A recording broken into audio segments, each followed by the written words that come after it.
The hardest promises to keep are the ones you make to someone who is no longer here. Ethan Brooks stared at the stack of papers lying untouched on the small hospital table while the steady rhythm of a heart monitor echoed softly through the quiet room. Outside, late autumn rain streaked across the windows of St. Mary's Medical Center in Cedar Ridge, Ohio, turning the city lights into blurred ribbons of gold and silver. A nurse stood near the doorway with kind but weary eyes, waiting patiently for him to sign the consent form everyone believed was the only reasonable choice left.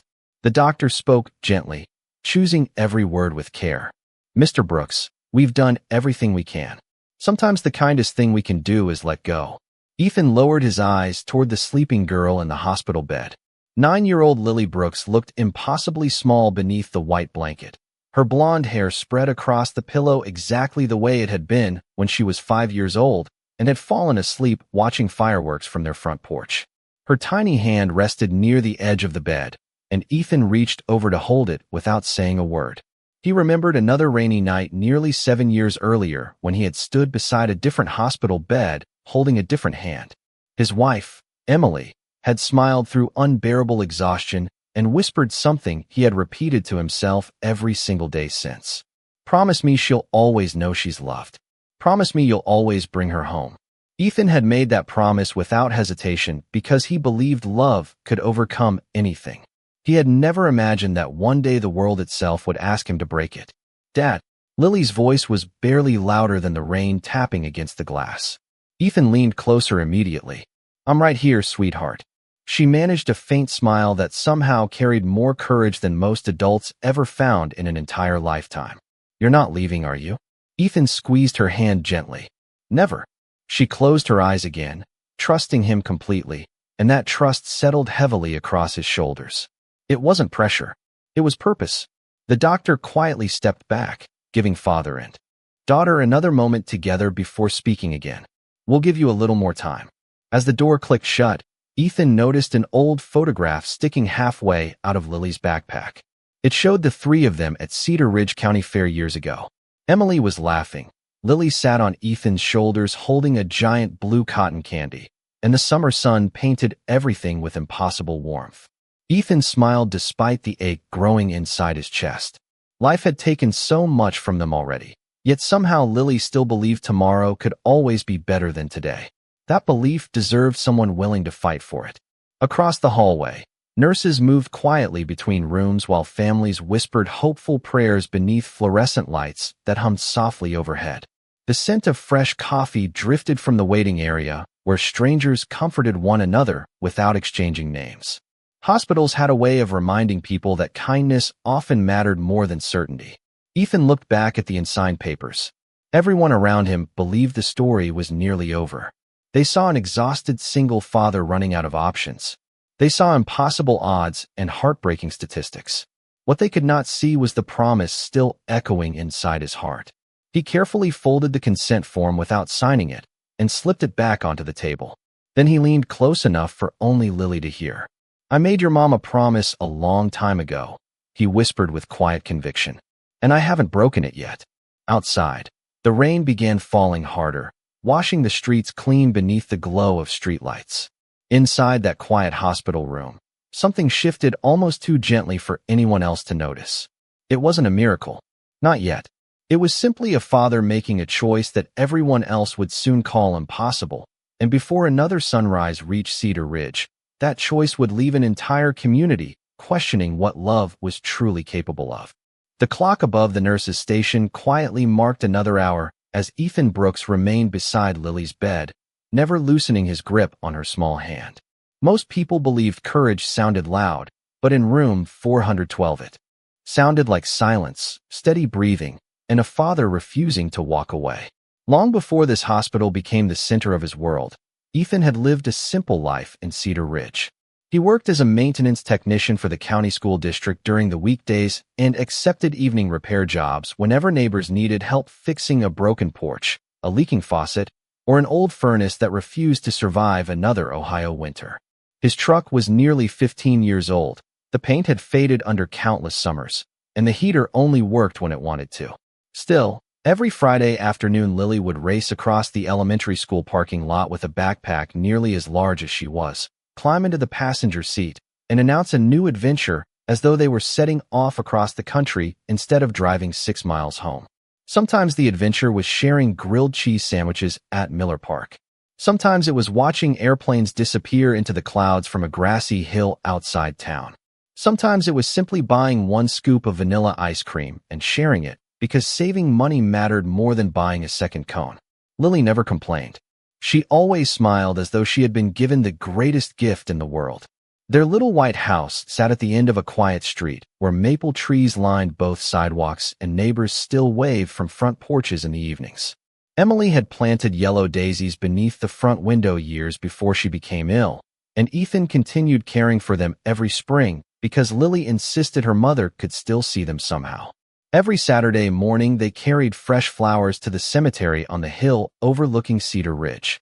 Lily would tell her mother everything that had happened during the week, from spelling tests to soccer practice to the funny squirrel that kept stealing birdseed from the backyard. Ethan rarely interrupted. He simply listened with a quiet smile, believing some conversations were too important to rush. Before leaving, Lily always hugged the cool granite headstone and whispered, "Daddy is keeping his promise." Ethan never asked how she remembered those words because he knew.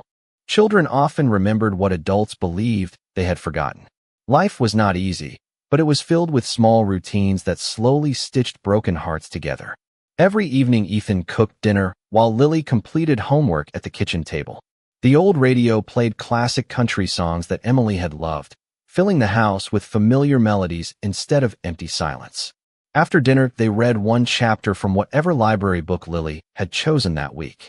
She dreamed of becoming a wildlife veterinarian someday because, as she liked to remind everyone, animals need someone who never gives up on them. Ethan would laugh softly before answering. "That sounds exactly like someone I know." Even on the hardest days, he protected her childhood with quiet determination. He skipped buying new work boots so she could attend summer science camp. He repaired old bicycles instead of purchasing new ones. He accepted extra shifts without complaint because every dollar represented another opportunity for Lily to dream a little bigger than their circumstances allowed. The people around town respected him because he never asked for sympathy and never measured success by the size of a paycheck. He measured it by whether Lily went to bed feeling safe, loved, and hopeful. Yet beneath that ordinary life lay a promise that shaped every decision he made. Each morning before leaving for work, he paused beside the framed family photograph hanging near the front door. Emily's smile seemed almost alive beneath the morning sunlight pouring through the window. Ethan would gently touch the edge of the frame and quietly repeat the same words. "I am still trying. I am still bringing her home." Those words had become part of him long before anyone realized they would soon be tested in ways no father could ever prepare for. The following morning arrived beneath a blanket of gray clouds that seemed reluctant to let the sun reach Cedar Ridge. Ethan had not slept for more than an hour, yet exhaustion had become so familiar that he barely noticed it anymore. Lily was awake now, sitting quietly against her pillow with a sketchbook resting on her lap. She slowly colored a small cabin beside a lake, adding 2 birds flying above the trees. Ethan smiled as he recognized the drawing. It was the little vacation cabin they had always dreamed of visiting but had never been able to afford. "You remembered," he said softly. Lily nodded. "Mom said someday we would watch the sunrise over a lake together." Ethan pulled his chair closer. "We still will." She studied his face for a long moment.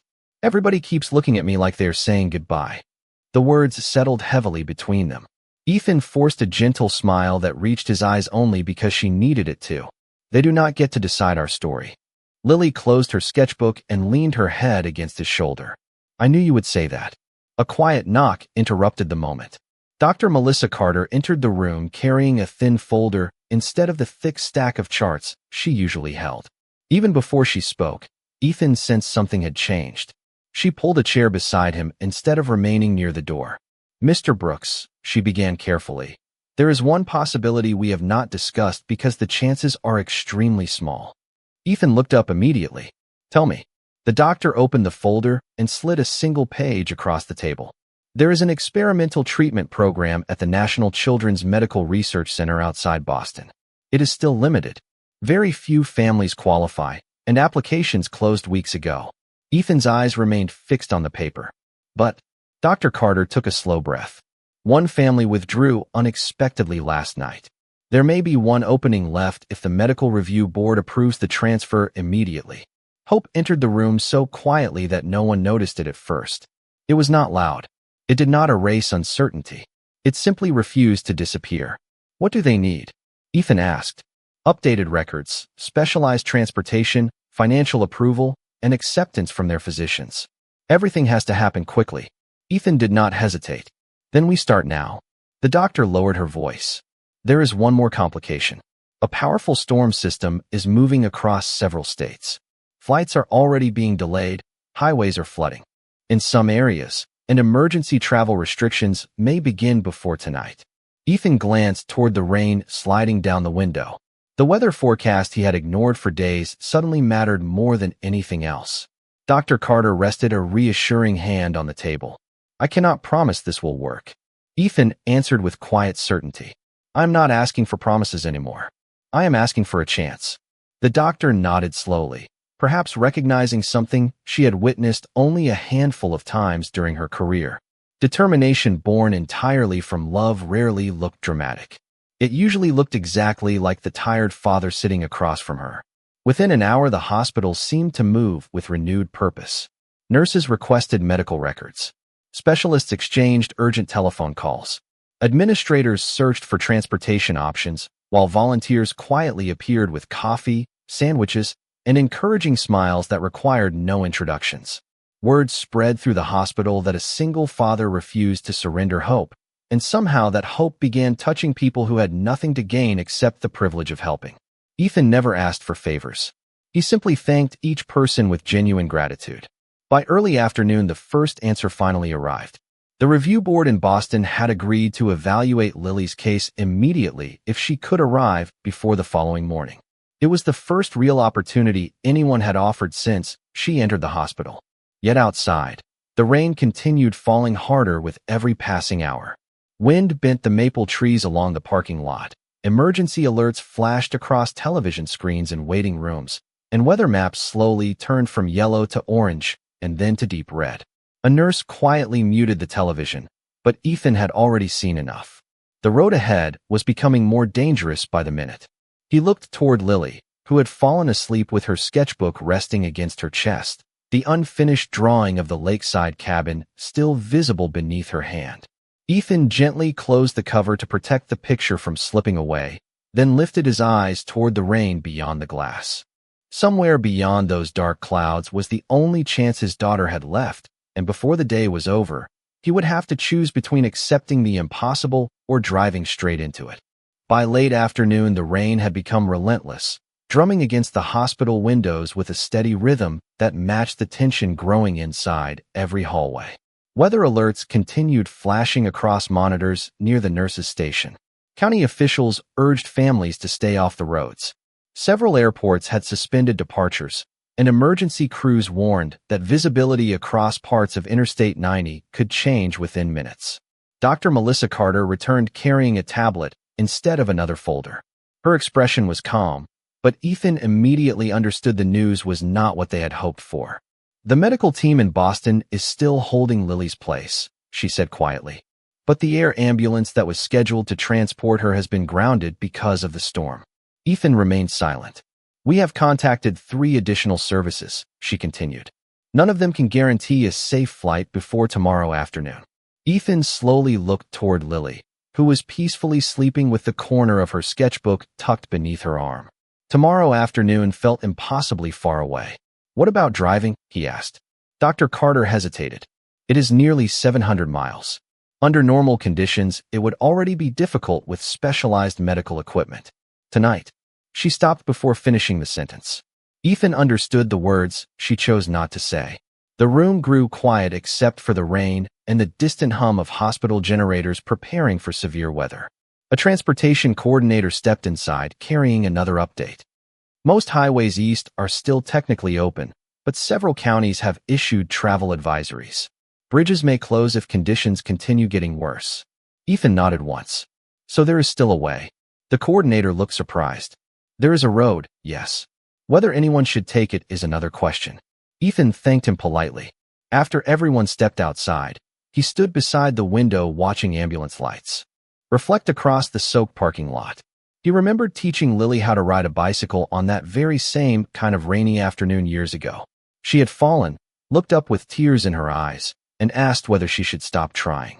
He had smiled and answered, "You only stop when your heart tells you there is nothing left worth reaching." She had climbed back onto the bicycle without another complaint. A gentle knock interrupted his thoughts. It was Martha Jenkins, an elderly volunteer who served coffee in the waiting room every Tuesday. She held a small paper cup in one hand and a folded blue blanket in the other. "I thought you might need these," she said warmly. Ethan accepted them with quiet gratitude. Martha looked toward Lily before speaking again. "People are praying for your little girl downstairs." Ethan lowered his eyes. "Please tell them thank you." She smiled softly. "They already know." As she turned to leave, she paused near the doorway. "Sometimes faith looks like waiting," she said. "Sometimes it looks like taking the first step when everyone else is standing still." Ethan remained alone once more. He unfolded the blanket across Lily's legs and brushed a loose strand of hair away from her face. She stirred slightly before opening her eyes. "Is it nighttime already?" she whispered.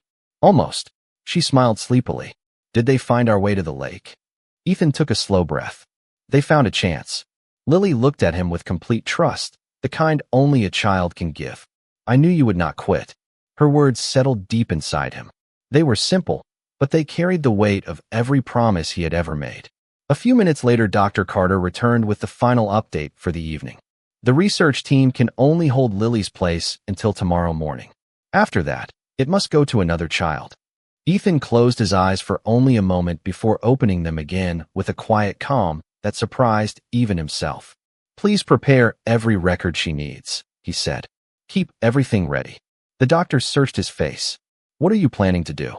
Ethan looked once more at the rain falling beyond the glass, and then back at his daughter, whose hopeful eyes never left his. His answer came without hesitation, without anger, and without fear. "If the road is still open, then that is the road I will take. Because if she still has a chance, no matter how small, I cannot be the one who leaves it behind." Within 2 hours, the hospital had transformed from a place of waiting into a place of preparation.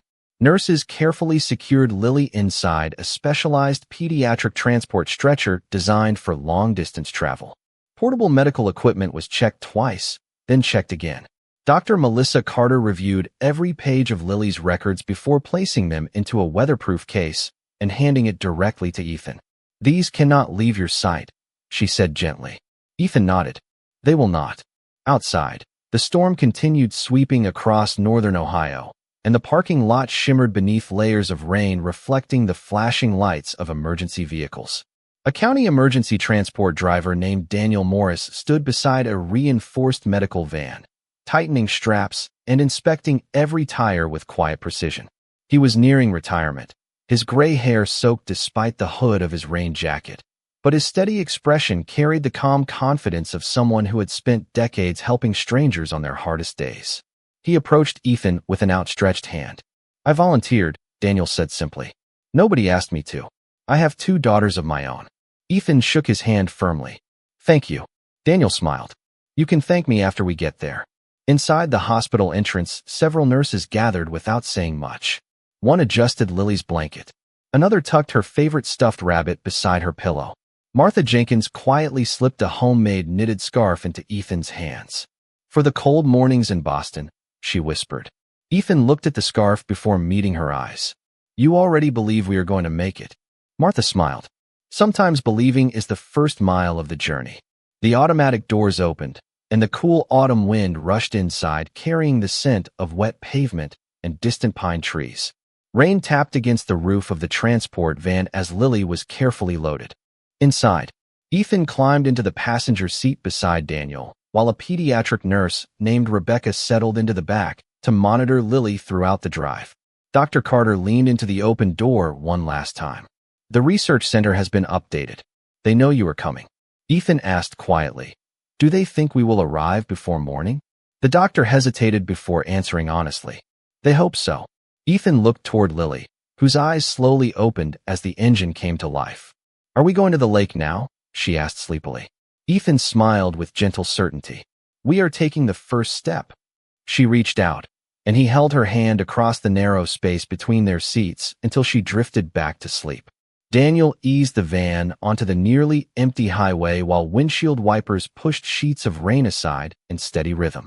Traffic was light because most families had wisely stayed home. Electronic highway signs warned of flooding, reduced visibility, and possible road closures farther east.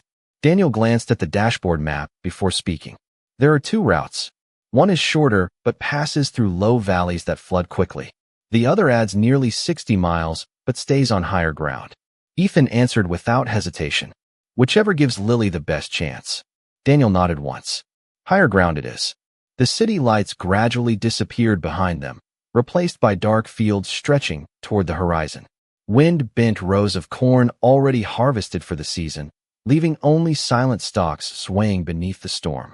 Rebecca quietly checked Lily's vital signs every few minutes while soft instrumental music played through the van's speakers at barely more than a whisper. No one talked much. The silence did not feel empty. It felt respectful, as though every person inside that vehicle understood they were carrying something far more valuable than medical equipment. After nearly 90 minutes, Daniel slowed as brake lights appeared ahead.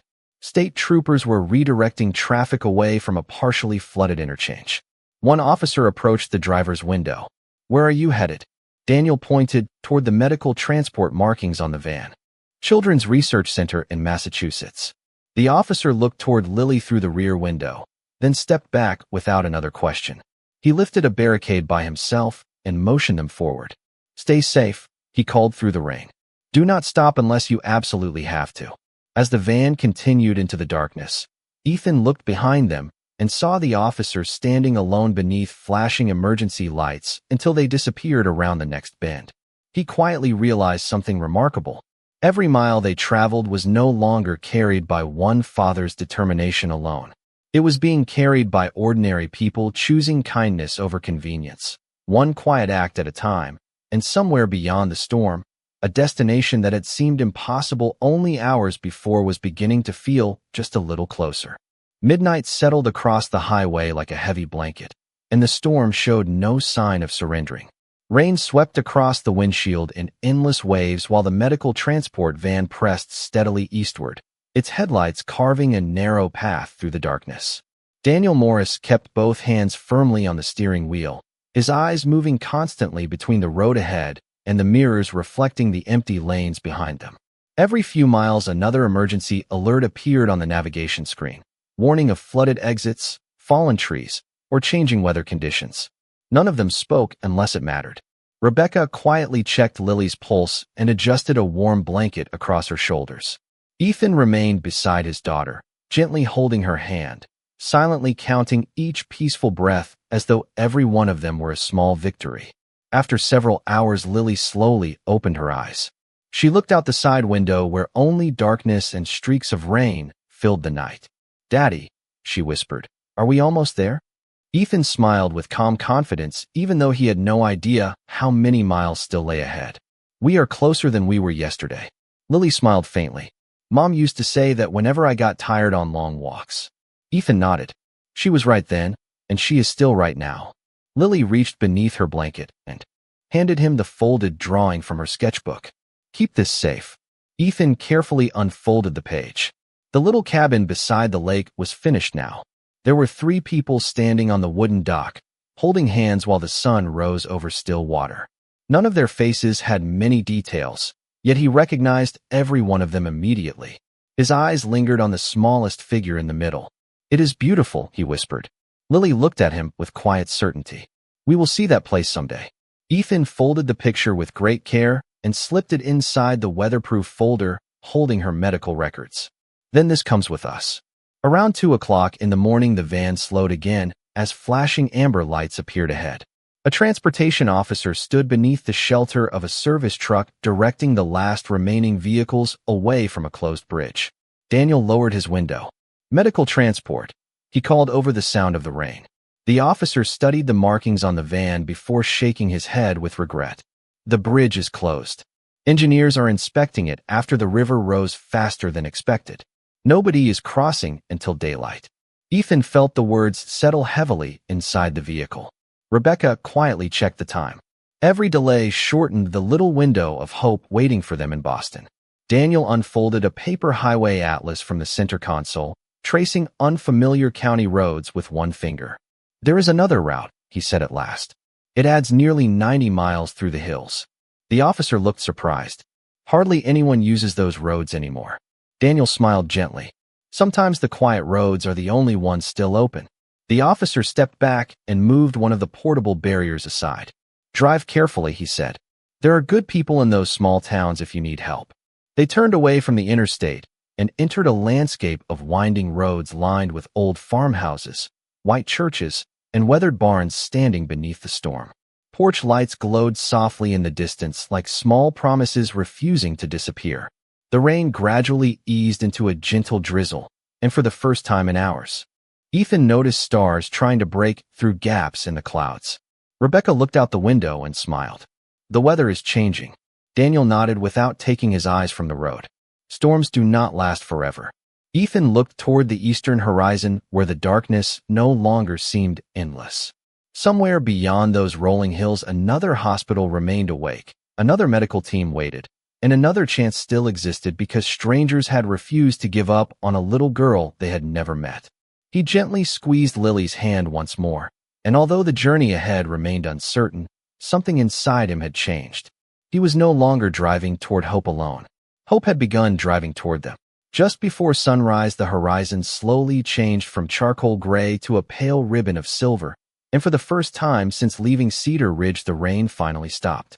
Moisture clung to the trees lining the narrow country road, while thin layers of morning mist drifted across open fields. Daniel Morris relaxed his grip on the steering wheel ever so slightly, though his eyes remained alert. The navigation system estimated 6 more hours to Boston if every remaining road stayed open. No one celebrated. They all understood that hope was strongest when it stayed humble. Rebecca checked Lily once again before smiling toward Ethan.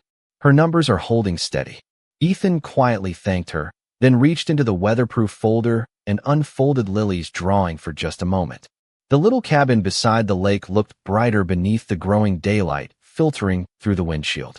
He carefully placed it back inside as though it were every bit as valuable as the medical records beside it.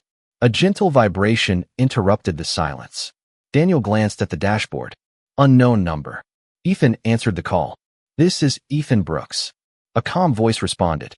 "Mr. Brooks, my name is Dr. Benjamin Hale from the National Children's Medical Research Center. We have been following your progress through Dr. Carter's updates. How far away are you?" Ethan looked toward the navigation screen. "Several hours if the roads cooperate." There was a brief pause before Dr. Hale spoke again. "We are preparing for Lily's arrival. However, there is something you should know." Ethan held the phone a little tighter. "Go ahead." The treatment program is funded by a private charitable foundation. Their board rarely becomes involved with individual cases. This morning they asked specifically about your daughter. Ethan frowned slightly. "Why would they know about us?" Dr. Hale answered with quiet curiosity. "That is exactly what we are trying to understand." The call ended with a promise to remain in contact, leaving everyone inside the van exchanging puzzled glances. Rebecca broke the silence first. "Do you know anyone connected to the foundation?" Ethan slowly shook his head. "No one." Daniel smiled thoughtfully without taking his eyes off the road. "Sometimes kindness travels farther than we realize." An hour later, they stopped briefly at a small volunteer emergency station where local residents had organized free coffee, blankets, and fuel for travelers delayed by the storm. Elderly couples stood beside high school students, passing out homemade muffins and warm soup without asking anyone for payment.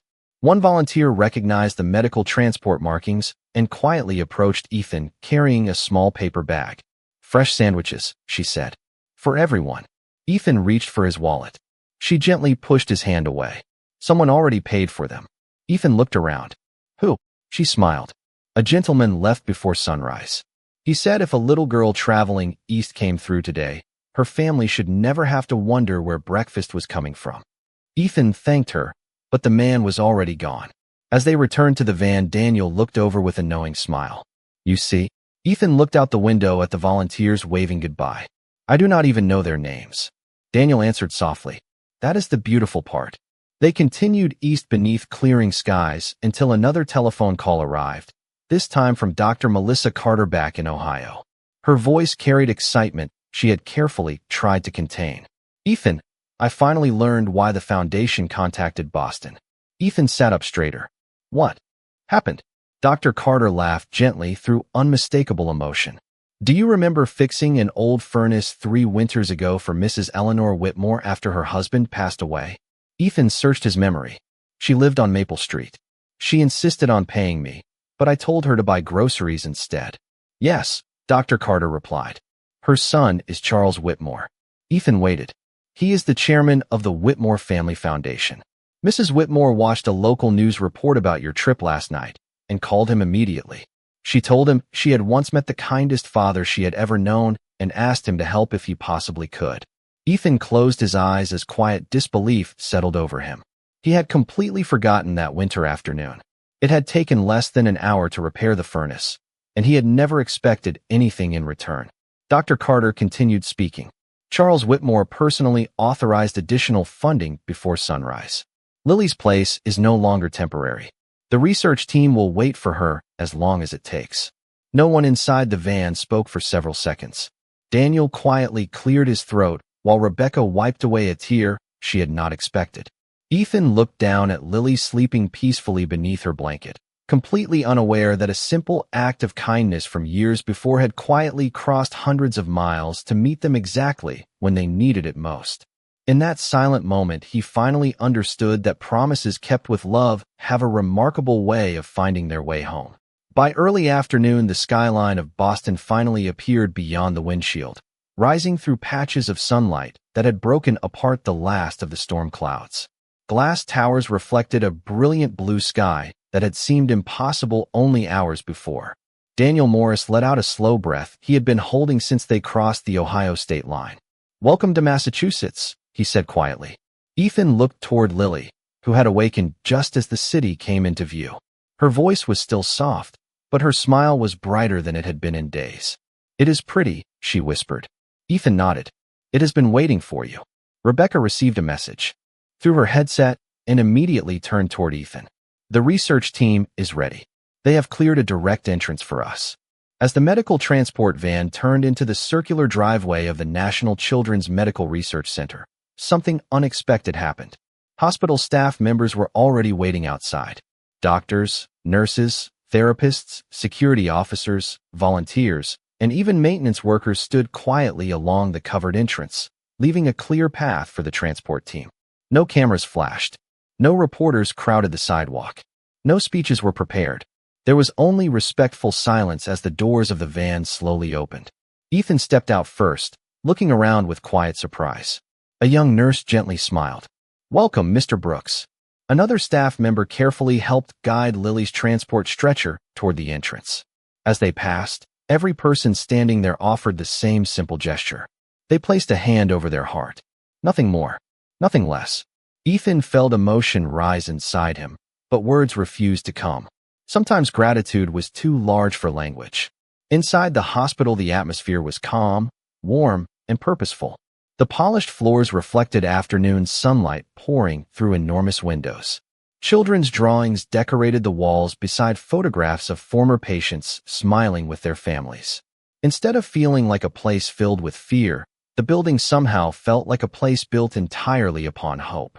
Dr. Benjamin Hale met them near the elevator with an outstretched hand and kind eyes that carried both intelligence and compassion. "Mr. Brooks," he said warmly, "we are honored to meet you." Ethan shook his hand. "Thank you for waiting." Dr. Hale smiled gently. "We were never waiting for paperwork. We were waiting for Lily."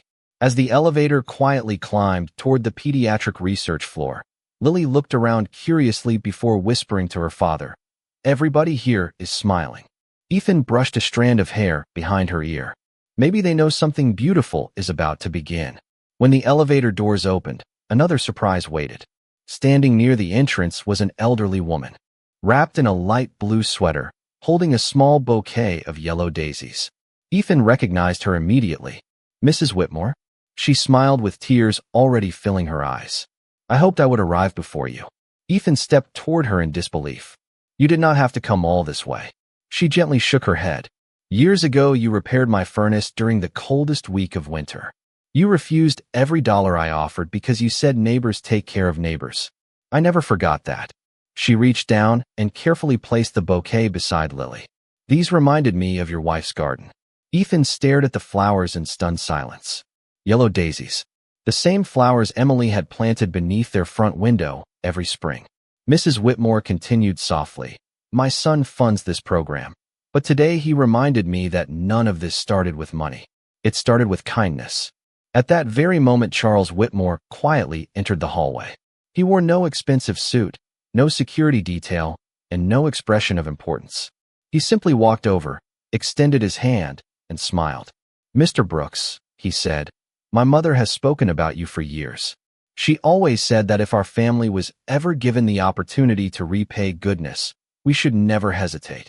Ethan slowly accepted the handshake, still unable to find the right words. Charles gently looked toward Lily before speaking once more. Whatever resources this hospital needs, they have them. Today your only responsibility is being her father. Silence settled across the hallway.